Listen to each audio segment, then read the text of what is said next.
It's groups like Art and the other car clubs that helped fund this, and we greatly appreciate it. It'll go toward maintaining the monument. Thank you.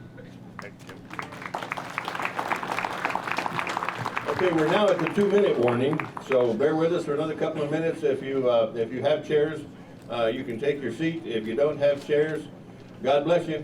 I don't have a chair myself.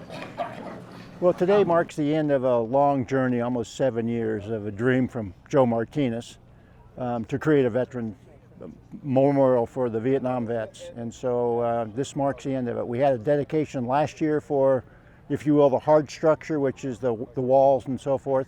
But the second part of that was to erect the icon of the Vietnam War, which is the Huey helicopter.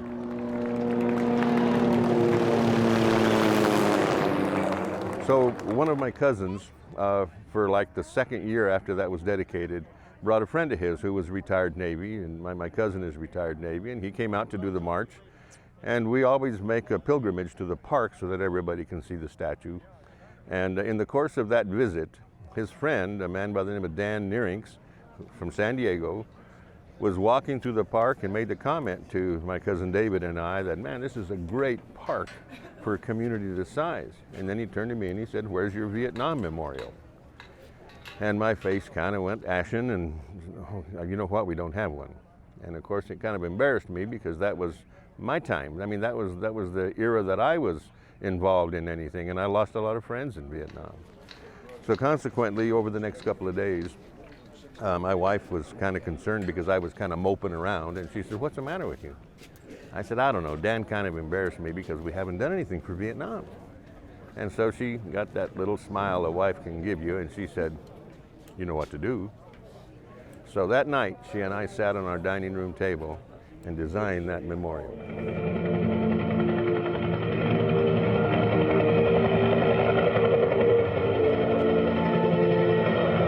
I don't know if there's anybody here today who doesn't thrill to the sound of those blades. That familiar whop, whop, whop is the soundtrack of our war. The way the thing is designed, we have room for 700 bricks.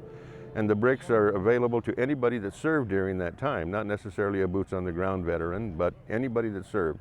My philosophy always was that if you were a clerk typist in Oklahoma, and it was during that time, you could have got the phone call or a memorandum immediately, and you'd have had to been over there. So I'm not penalizing anybody. If they were in the service during that era, they deserve to be part of the monument.